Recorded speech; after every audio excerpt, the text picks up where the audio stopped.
Good morning dear student. कल हमारा जो टॉपिक चल रहा था मैथमेटिक्स का वो चल रहा था फंक्शन, और हम बेसिक कंसेप्ट ऑफ फंक्शन के बारे में बात कर रहे थे। और जब हम बेसिक कंसेप्ट ऑफ फंक्शन के बारे में बात कर रहे थे तो मैं आपको कुछ पॉइंट्स लिखा रहा था। उन 4 या 5 पॉइंट्स कल हमारे शायद हो गए थे, उनके बारे में अगर आपको देखना है तो मेरा पिछला वीडियो एक बार जरूर देखें। तो जब हम फंक्शन के बारे में बात कर रहे थे तो हम पॉजिटिव क्वांटिटीज के बारे में बात कर रहे थे। हमने कहा भाई रूट पॉजिटिव क्वांटिटी होती है, हमने कहा x² x power 4 x power 6 ये सभी पॉजिटिव क्वांटिटीज होती हैं। नेक्स्ट जो हमने कहा था वो कहा था मॉडुलस भी पॉजिटिव क्वांटिटी होती है। तो इन सभी के बेस पे हमने कल फाइनल क्वेश्चन कराया था आपको, u, v और w की वैल्यू फाइंड आउट की थी। और क्वेश्चन हमारे पास कुछ इस प्रकार था कि √u plus modulus v plus w² equals to 0। तो हमसे u v w की वैल्यू फाइंड आउट की थी। तो हमारा कल लास्ट जो टॉपिक था, लास्ट थ्योरम थी, वो हमारी थी अगर 3 और 3 से ज्यादा कोई पॉजिटिव क्वांटिटीज हैं और उनका सम 0 हो रहा है तो इसका मतलब वो सारी की सारी क्या होंगी, 0 होंगी। यानी हमने कहा था u इक्वल्स टू भी 0 होगा, v इक्वल्स टू 0 होगा, u 0 और v भी 0 होगा और W भी कितना होगा, 0 होगा। यहां तक हम पढ़ चुके थे, यानी यहां तक हमारी बात क्लियर हो चुकी थी। जो हमारा नेक्स्ट पॉइंट है, आज हम जो बात करेंगे इसी बेस पे, यानी पॉजिटिव क्वांटिटीज के बेस पे एक इक्वेशन सॉल्व करने वाले हैं। और इक्वेशन क्या है? इक्वेशन कुछ इस प्रकार से है, ध्यान से देखना भाई। Under of x plus 1 plus modulus x minus 1 equal to 0। ठीक है, ये एक इक्वेशन है, √x plus 1 plus modulus x minus 1 equal to 0। ठीक है, find the value of x, find the value of x। हमें x की वैल्यू फाइंड करनी है। x की वैल्यू कैसे फाइंड करेंगे, एक बार ढंग से देखें, ढंग से नोट करें इस क्वेश्चन को कि हमको एक क्वेश्चन दिया गया है और x की वैल्यू हमें फाइंड आउट करनी है। देखिए x की वैल्यू फाइंड कैसे करेंगे। ये एक इक्वेशन है, अंडर में x प्लस 1 है, अंडर में कितना है, x प्लस 1। हम जानते हैं कि अंडर पॉजिटिव क्वांटिटी होती है और पॉजिटिव क्वांटिटी का सम 0 के इक्वल आ रहा है। इसका मतलब यदि दो पॉजिटिव क्वांटिटी, ये पॉजिटिव है अंडर पॉजिटिव, मॉडुलस भी पॉजिटिव है, और दो पॉजिटिव क्वांटिटीज का सम 0 के इक्वल आ रहा है, और जब दो पॉजिटिव क्वांटिटी का सम 0 के इक्वल होता है तो इसका मतलब कि दोनों क्या होती है, 0 होती है। यदि 2 हो, 3 हो, 2 से ज्यादा हो, 3 से ज्यादा हो, कितनी भी पॉजिटिव क्वांटिटीज हो और उनके सम अगर 0 आ रहे हैं तो हम निश्चित रूप से कह सकते हैं कि वो सारी की सारी क्या होती हैं, 0 होती हैं। इसका मतलब क्या हुआ, पहली पॉजिटिव क्वांटिटी ये रही, दूसरी पॉजिटिव क्वांटिटी ये रही, दोनों का सम 0 आ रहा है। इसका मतलब x plus 1 equal to 0 and और x minus 1 equal to 0। Solve करना है x equal to -1 and x equal to 1, यानी x की वैल्यू -1 होगी और x की वैल्यू कितनी होगी, 1। अब हम इस इक्वेशन के बारे में बात कर रहे हैं कि हमको x की वैल्यू फाइंड आउट करनी है। तो x की वैल्यू -1 और 1, -1 और 1। इस चीज को ध्यान से सुने, इस चीज को ध्यान से समझे। ये साइमल्टेनियस वाली कंडीशन है, और वाली कंडीशन है। कह रहा है x का मान -1 होगा और x का मान कितना होगा, 1 होगा। इसका मतलब यहां पर x का कोई हल नहीं होगा, नो सॉल्यूशन, यानी x का कोई हल विद्यमान नहीं है। x का कोई हल विद्यमान क्यों नहीं है, क्योंकि ये जो वैल्यूज आई, x के दो मान आए, -1 और 1 आए, और ये दोनों मान एक साथ आए। दोनों मान कैसे आए, एक साथ आए। अगर मान लो मैं -1 रखता हूं तो -1 प्लस 1 कितना हो गया, 0, -1 कितना हो गया, -2, मॉडुलस -2 इक्वल टू कितना आया, 0। इसने इसको सेटिस्फाई किया क्या, नहीं किया। इसकी बात कर रहा हूं, x इक्वल टू 1 की बात कर रहा हूं। 1 और 1 कितना हो गया 2, √2, ये 1 में से 1 गया तो कितना हुआ 0, √2 इक्वल टू 0। सही बात है गलत बात है? बिल्कुल गलत बात है, क्योंकि यहां पर एक साथ दोनों वैल्यूज फाइंड आउट हो रही है, इसलिए यहां पर ये जो इक्वेशन है वो x के लिए हल नहीं हो सकती। क्यों नहीं हो सकती? ना तो ये सेटिस्फाई कर पा रहा है और ना ये सेटिस्फाई कर रहा है, ये दोनों सेटिस्फाई नहीं कर रहे, यानी ये साइमल्टेनियस वाली कंडीशन आ गई, और वाली कंडीशन आ गई, और जहां और वाली कंडीशन आती है वहां दोनों वैल्यूज एक साथ आती हैं, वहां दोनों वैल्यूज एक साथ आती है। बहुत सारे बच्चे सोच रहे हैं कि सर कंफ्यूजन हो गया, कुछ भी समझ नहीं आया। बिल्कुल समझ नहीं आया होगा, क्योंकि इन चीजों पर बहुत कम टीचर्स ऐसे हैं जो ध्यान देते हैं, जो गौर करते हैं। वापस सर बहुत सारे क्वेश्चन हम करते हैं, बहुत सारे क्वेश्चन हम करते हैं कि सर ऐसा थोड़ी नहीं है कि x की दो वैल्यू, तो बहुत सारे क्वेश्चन हम आती है। सपोज दैट सर हमारे पास एक क्वाड्रेटिक इक्वेशन है, द्विघात समीकरण है x² - 5x + 6 = 0। सर अगर मैं इसको सोल्व करता हूं तो x² 5 है तो कितना हो गया -3x - 2x + 6 = 0। यहां से कॉमन लिया, x - 3 - 2 कॉमन आ गया, x - 3 = 0, यानी x - 2 एंड x - 3 = 0, x = 2 और 3। ध्यान रखें यहां पर x की वैल्यू 2 आई है, लेकिन ध्यान से सुने, जब दो चीजों का मल्टीप्लाई 0 के इक्वल है तो यदि कोई एक भी 0 हो गया ना, ये 0 हो गया तो भी 0 हो जाएगा, ये 0 हो गया तो भी 0 हो जाएगा, यानी कि ये साइमल्टेनियस वाली कंडीशन नहीं है, ये और वाली कंडीशन नहीं है, ये या वाली कंडीशन है। x आइदर 2 और 3, x की वैल्यू या तो 2 होगी या 3 होगी। आप रख के देखो, समीकरण को सेटिस्फाई करेंगी। ठीक है, आ रही नहीं आ रही बात समझ? तो जहां पर और वाली कंडीशन आती है, इस वाले क्वेश्चन में क्या हुआ था, एक साथ आया था x बराबर -1 और x बराबर 1। आपको पता है कि दो पॉजिटिव क्वांटिटी का सम 0 हो रहा है, इसका मतलब ये भी 0 और ये भी 0। आपको पता है, मैंने लिखवा रखी है थ्योरम कि अगर 2 या 2 से अधिक, 3 या 3 से अधिक जितनी भी पॉजिटिव क्वांटिटीज है, आप उनको जोड़ रहे हो, उनका सम 0 आ रहा है, तो मैंने आपको सीधा सीधा फंडा बता रखा है कि इसका मतलब वो सारी क्या होंगी, 0 होंगी, ये भी 0 होगी और ये भी 0 होगी, ये भी 0 और ये भी 0। इसका मतलब एक साथ x के दो मान आए, -1 भी आया, 1 भी आया, इन दोनों वैल्यूज ने संतुष्ट नहीं किया, सेटिस्फाई नहीं किया, यानी यहां साइमल्टेनियस वाली कंडीशन आई। और वाली कंडीशन आती है अगर एक साथ दो वैल्यूज और वाली कंडीशन के साथ आती है, कंफर्म है सेटिस्फाई नहीं कर रहा, नो सॉल्यूशन, कोई हल नहीं है। हाँ यहां देखी तो यहां पर 2 या कितना आया, 3 आया, और आया, और आया भैया। ठीक है, या तो 2 सेटिस्फाई करेगा या 3 सेटिस्फाई करेगा। लास्ट में जब हम इस क्वेश्चन को सॉल्व कर लेते तो 2 संख्याओं का मल्टीप्लाई 0 के इक्वल आ रहा है और 2 संख्याओं का मल्टीप्लाई 0 के इक्वल है, तो या तो ये 0 या ये 0 या दोनों एक साथ 0 हो जाए, कोई फर्क नहीं पड़ रहा। आपको और अच्छे से मैं इस चीज को समझाना चाहूंगा, और उसको समझाने का हमारे पास एक बहुत शानदार तरीका है, और वो तरीका क्या है, ध्यान से देखें। नेक्स्ट जो हमारे पास टॉपिक है, हमारे कितने पॉइंट हो गए, लगभग 6 पॉइंट हमारे हो गए। आज हम पॉइंट नंबर 7 की बात करेंगे। जब पॉइंट नंबर 7 की मैं बात करूंगा तो 7 पॉइंट क्या है, 7 पॉइंट है या की माया। भाई या की माया छे भाई, या की माया, या बोले तो और, या इंग्लिश का और, ठीक है, हिंदी वाला और नहीं, इंग्लिश वाला, या की माया। इस या की माया को मैं आपको ढंग से समझाना चाह रहा हूं क्या है। ठीक है, या की माया, ये या क्या है, और है, कौन सा वाला और है, इंग्लिश वाला और है, हिंदी वाला और नहीं है, वो एंड था, ध्यान रखना। जो साइमल्टेनियस वाली कंडीशन आई थी √x+1 मोडुलस x - 1, वो एंड था, ठीक है, और वो वाला एंड वाला।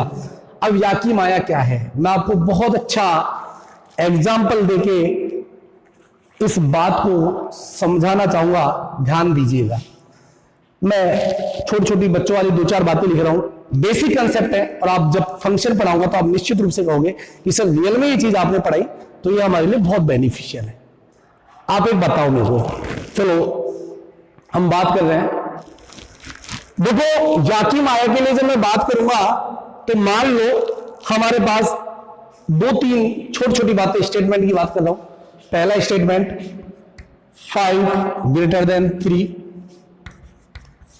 आपको बताना है कि ट्रू है या फॉल्स है। Second point 5 greater than equal to 3, आपको बताना है कि ट्रू है या फॉल्स है। और point number 3 greater than equal to 3 बताना है ट्रू है या फॉल्स है। भैया बहुत बेसिक कंसेप्ट है, बहुत बेसिक चीजें हैं। आप फलन पढ़ते हो तो आपको बहुत सारी चीजों में दिक्कत आती है कि कभी बड़ा कोष्ठक लग जाता है सर, कभी छोटा आ जाता है, कभी इक्वल टू आ रहा है, कभी नहीं आ रहा, सर ऐसा क्या हो रहा है। ये सारी चीजों का समाधान आपको इन्हीं पॉइंट से मिलेगा, तो आप एक बार इन पॉइंट्स पर अच्छे से ध्यान दें। पहला पॉइंट है 5 ग्रेटर देन 3 ट्रू या false, 5 greater than equal to 3 true या false, 3 greater than equal to 3 true या फॉल्स। इसके बारे में बात करूंगा। 5 ग्रेटर देन 3, 5 बड़ा है 3 से, ट्रू या फॉल्स, सही या गलत? बिल्कुल सही है, 5 3 से बड़ा है। 5 बड़ा है 3 से या 5 बराबर 3 के।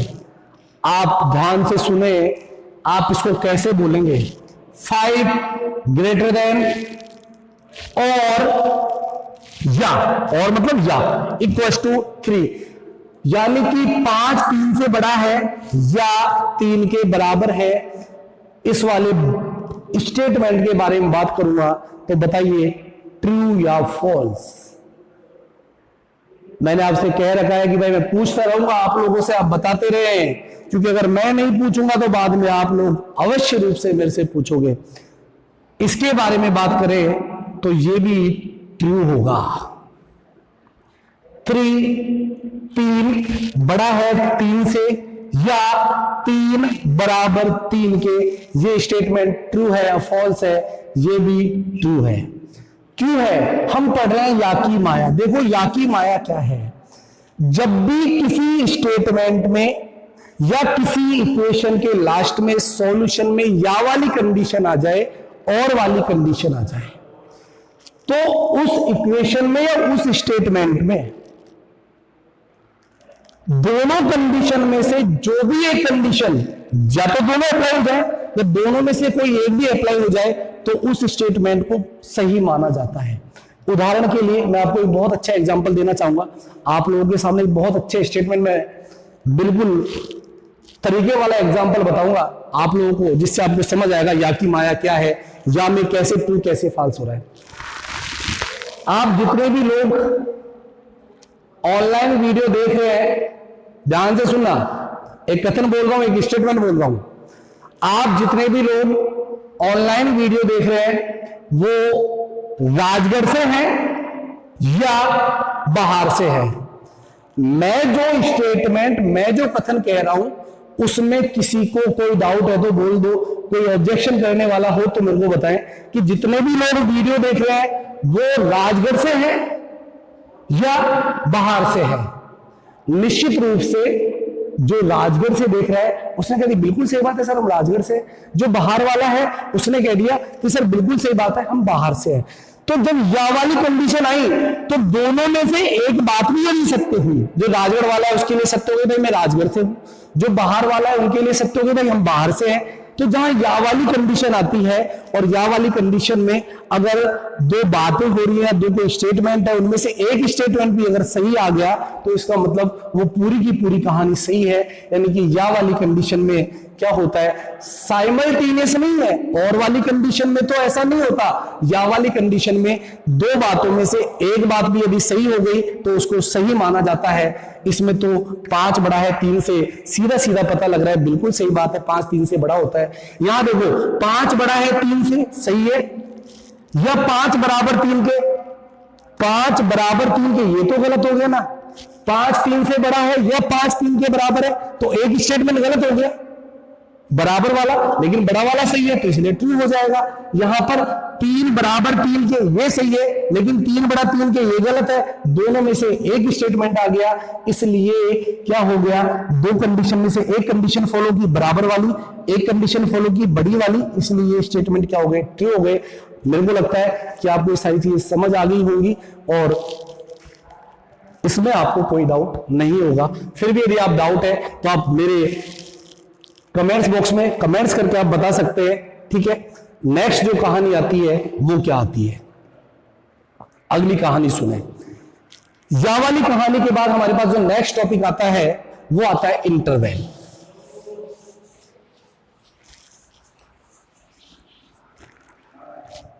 पॉइंट नंबर 8 जो हमारे पास आता है वो आता है इंटरवल, अंतराल। भैया ये वो सारी चीजें हैं जो आपको फंक्शन में बहुत काम आएंगी, ध्यान से सुन लेना।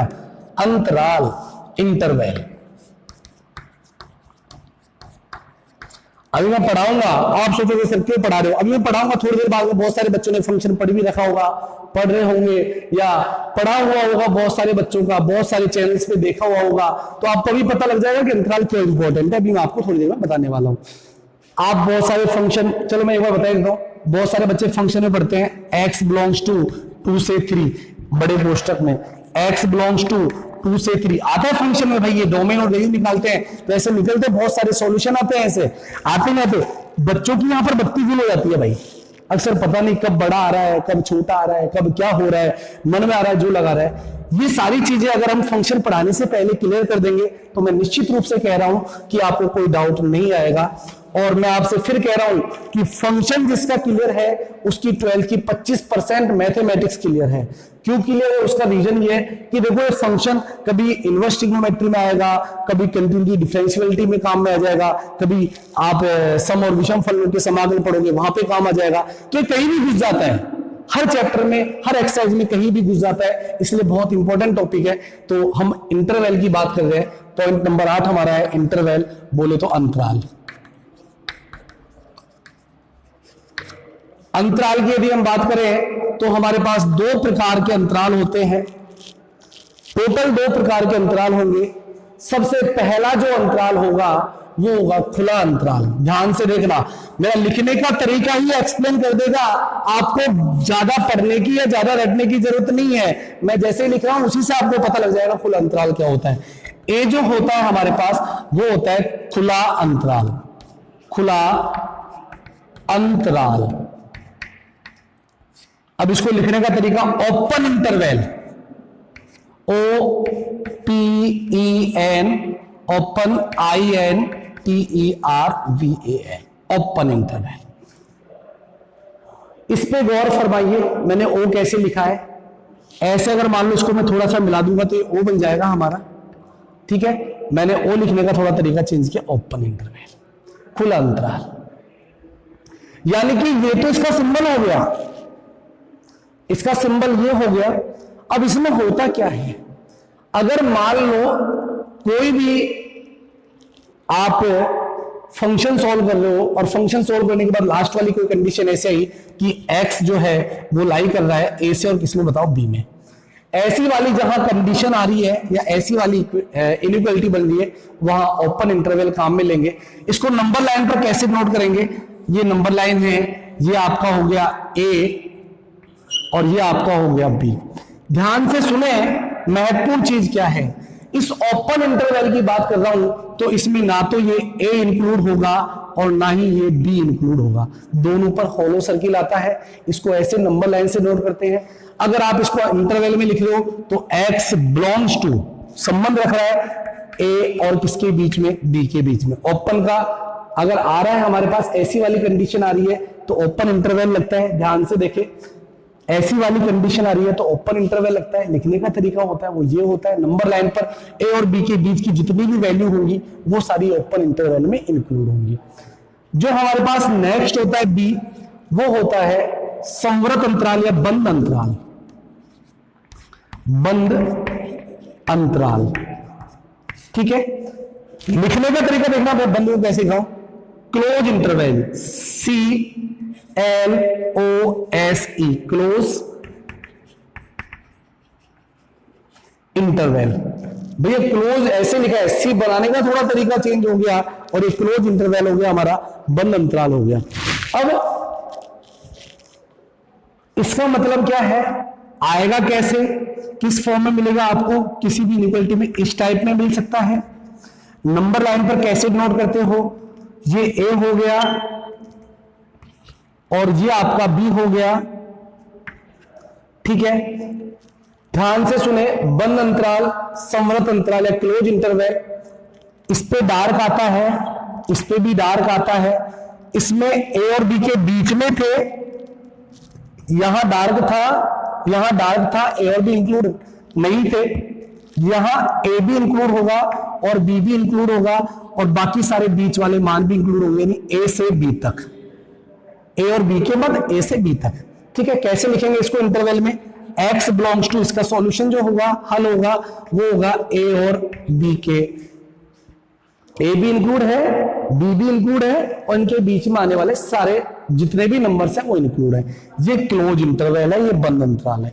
सीधी सी कहानी, आपको कुछ भी याद रखने की जरूरत नहीं है। बंद अंतराल का सीधा सीधा फंडा बता रहा हूं। बंद अंतराल होता क्या है, देखो बंद अंतराल को मैं लिख रहा हूं, बै से बड़ा, बै से बंद, सुना ध्यान से, बै से बंद, बै से बड़ा,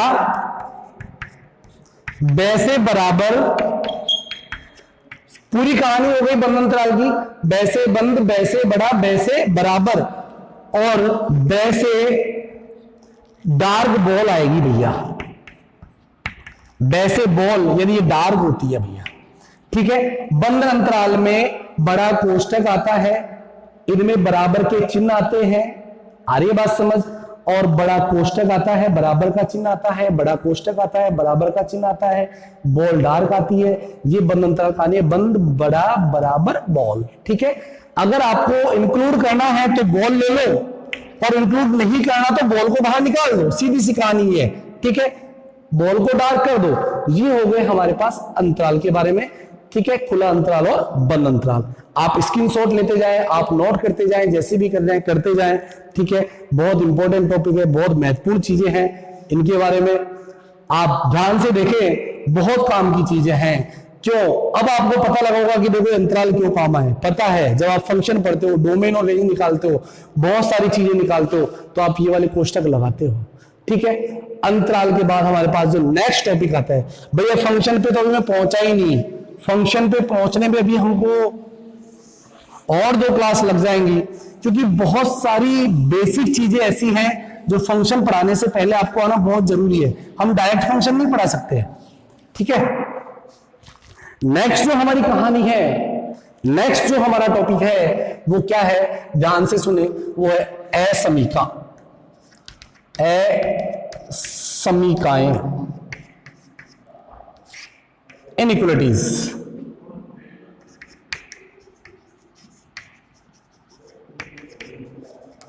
इनइक्वालिटीज, असमीकाएं। देखो बनी कहां से, हुआ कैसे, क्या हुआ, कहां से असमीकाएं आई, इन सबके बारे में आज हम बात करेंगे। इनइक्वालिटी आई कहां से, आपको पता है सबसे पहले पॉलिनोमियल्स बहुपद आए, ठीक है। बहुपद कैसे आए, जैसे मान लो जिसमें 2 या 2 से अधिक पदों को योगफल या व्यवकलन के रूप में लिखा जाता है, वो बहुपद कहलाते हैं, ठीक है। आपने पढ़ा होगा, बचपन में पढ़ा होगा, छोटी छोटी चीजें हैं, ठीक है। जैसे आपने लिखा ax² plus bx plus c, इसे द्विघात बहुपद बोलते थे। क्या बोलते थे, द्विघात बहुपद, ठीक है, क्वाड्रेटिक पॉलिनोमियल, द्विघात बहुपद हो गया। लेकिन अगर इसको ही आपने लिख दिया ax² plus bx plus c equal to 0, जहां इक्वल टू आ गया, जहां इक्वल टू आ गया वहां बन गई इक्वेशन, ठीक है। अब जहां इनइक्वल होगा यानी इक्वल टू नहीं होगा, वहां बनेगी हमारी इनइक्वलिटी। यानी मैं सीधी सीधी कहानी सुना रहा हूं, मैं लिख रहा हूं 10/2 बराबर 5, कोई दिक्कत नहीं है, 10/2 5 के बराबर होता है। लेकिन मान लो मैं लिख दूं 10/2 बराबर 4, ये सही बात है क्या, बिल्कुल नहीं, ये गलत बात है। 10/2 बड़ा होगा किससे बताओ, 4 से। तो यहां इक्वेशन ना आकर क्या आ गई, इनइक्वालिटी आ गई। तो अगर बराबर के स्थान पर, इसके स्थान पर ग्रेटर देन बोलते हैं इसको, लेस देन बोलते हैं, ग्रेटर देन इक्वल टू बोलते हैं, या लेस देन इक्वल टू बोलते हैं। अगर इसके स्थान पर ये अगर ये सभी चिन्ह आ जाते हैं तो इक्वेशन किसमें कन्वर्ट हो जाती है? इनइक्वालिटी में कन्वर्ट हो जाती है। अर्थात किसी इक्वेशन में बराबर को यानी इक्वल को अगर इन सभी सिंबल द्वारा रिप्लेस किया जाएगा तो वो हमारी जो बनेगी वो इनइक्वालिटी बन जाएगी। इस प्रकार से हमारी बनेगी इनइक्वालिटी। ये इनइक्वालिटी क्यों पढ़ाऊंगा? बहुत सारी चीजें हैं। जब फंक्शन पढ़ेंगे तो जैसे हमसे कहेगा f(x) equal to √x² minus 9x plus 14, इसका क्या निकालो? प्रांत निकालो। तो आप लिखोगे √, की positive quantity x² minus 9x plus 14 greater than equal to 0। ठीक है, पॉजिटिव वाली कौन सी वाली positive? Greater than equal to 0 वाली पॉजिटिव यानी नॉन नेगेटिव वाली पॉजिटिव है जो मैंने आपको बता रखा है। तो यहां पर आप ये वाली कंडीशन लगाओगे और ये वाली कंडीशन लगाने के बाद इस इनइक्वालिटी को सॉल्व करोगे और जो सॉल्व करने पर x की वैल्यू आएंगी वो इसके क्या होंगी? डोमेन होंगे। तो ये सारी चीजें आप पढ़ोगे फंक्शन में। तो इसलिए सबसे पहले आज हम असमीका के बारे में बात करेंगे, इनइक्वालिटी के बारे में बात करेंगे। तो यदि किसी पॉलिनोमियल में इक्वेशन के स्थान पर greater than, less than, greater than equal to, less than equal to ये सारे सिंबल आ गए तो वो इक्वेशन किस में कन्वर्ट हो जाएगी? इनइक्वालिटी में कन्वर्ट हो जाती है। ठीक है, तो आज हम इनइक्वालिटी के सॉल्व के बारे में बात करेंगे। इनइक्वालिटी कैसे सॉल्व की जाती है, रैखिक असमीकाओं के हल कैसे होते हैं, इनके बारे में हम बात करते हैं।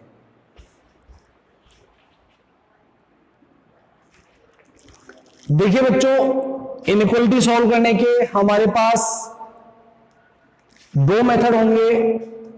पहला जो मेथड होगा वो होगा इनइक्वालिटी सॉल्व करने का, आपके 12th बोर्ड में है, एलपीपी नाम से एक टॉपिक है, पहली ग्राफीय विधि, जो कि आपके 12th में काम आएगी। असमीका हल करने की ग्राफीय विधि। ये जो मेथड है ये आपको अलग से, बिल्कुल अलग से मिल जाएगा, सेपरेट रूप से 12th क्लास में चैप्टर नंबर 15 दिया गया है, असमीका या रैखिक लीनियर प्रोग्राम प्रॉब्लम। ठीक है, रैखिक प्रोग्राम समस्या के नाम से ग्राफीय विधि द्वारा असमीका हल करवाई गई है, जो कि हम स्पेशल पढ़ेंगे चैप्टर नंबर 15 में। और जो सेकंड जो हमारे पास मेथड होगा इनइक्वालिटी सॉल्व करने का वो होगा इंटरवल में या नंबर लाइन पर इनइक्वालिटी को सॉल्व करेंगे। सेकंड मेथड होगा अंतराल व संख्या रेखा पर, संख्या रेखा असमीका का हल।